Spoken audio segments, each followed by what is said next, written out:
En este video vamos a resolver un problema acerca de regla de 3.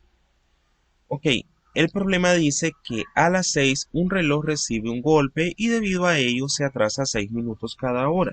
La pregunta es la hora que marcará el reloj cuando sea la misma hora pero del día siguiente, es decir, a las 6 del día siguiente.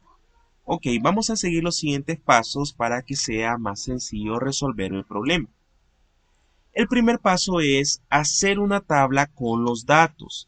Entonces, es importante saber identificar cuáles son los tipos de datos que tenemos con el problema y de esa forma ordenarlos de la manera correcta. Ok, entonces veamos que uno de los datos es las horas que pasan y el otro los minutos de retraso que tiene el reloj. Ok, entonces veamos acá que el problema nos dice que el reloj se retrasa 6 minutos cada hora. Entonces, cuando pase una hora, ¿cuál es el tiempo de retraso? 6 minutos. De esa forma ubicamos los datos en la tabla.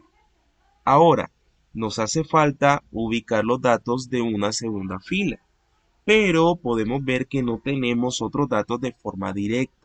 Eso es porque hay que interpretarlos de la pregunta.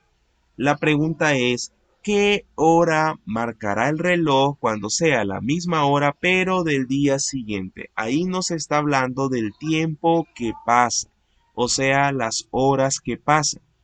Y las horas que pasan, si dice que es la misma hora pero del día siguiente, entonces tuvo que pasar 24 horas.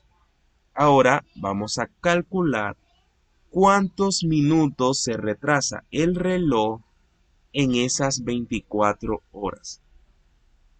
Ok, ahora que ya tenemos la tabla, vamos al paso 2 que es analizar la proporcionalidad. Ok, las horas que pasan, primeramente teníamos una hora, ahora tenemos 24 horas. Entonces, esa cantidad aumenta. Ahora, si pasa más tiempo, el reloj se retrasa más minutos o menos minutos. Si con una hora se retrasan 6 minutos, con 2 horas el reloj estará retrasado 12 minutos. Entonces podemos ir viendo que conforme las horas aumenten, los minutos de retraso también aumentan. Entonces, como ambos datos tienen el mismo comportamiento, la proporción es directa. Si ambos aumentan o si ambos disminuyen, tienen el mismo comportamiento y en esos casos la proporción siempre es directa. Ok, entonces ahora vamos al paso 3, el cual es indicar la proporción. Ok, cuando sea una proporción directa, entonces al escribir la proporción, vamos a escribir los datos en el mismo orden que los tengamos en la tabla. Es decir, 1 sobre 24 igual a 6 sobre x. Entonces ya tenemos nuestra proporción. Ahora vamos al último paso que es despejar la incógnita.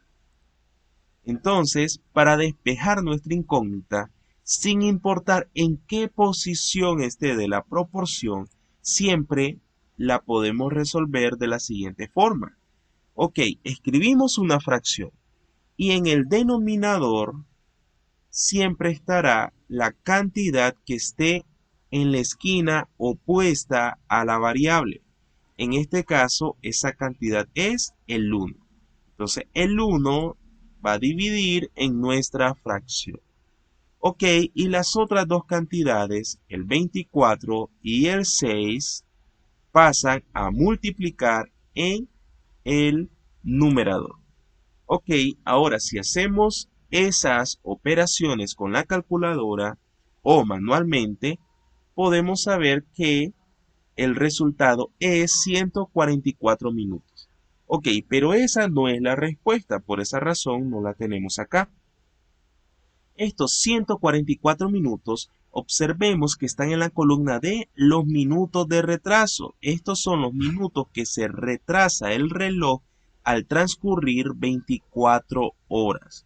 Ok, entonces ahora hagamos el siguiente análisis. Ya sabemos que 60 minutos equivalen a una hora. Entonces 120 minutos, que es el doble, equivalen a 2 horas. Como nos faltan 24 minutos para tener los 144, esta cantidad equivale a 2 horas y 24 minutos. Entonces, el tiempo de retraso del reloj es de 2 horas y 24 minutos. Ok, entonces, luego al siguiente día, pero con la misma hora, la hora real será las 6 en punto. Pero el reloj se retrasó este tiempo. Entonces, a la hora exacta hay que restarle el tiempo que se retrasa el reloj para saber qué hora está marcando el reloj. Ok, si son las 6, entonces al quitarle 2 horas, el reloj estará marcando las 4 en punto. Pero aún hace falta restar esos 24 minutos. Entonces, si son las 4 en punto y retrasamos el reloj 24 minutos, entonces el tiempo que va a estar marcando será las 3:36. Por lo tanto, la respuesta es la opción D.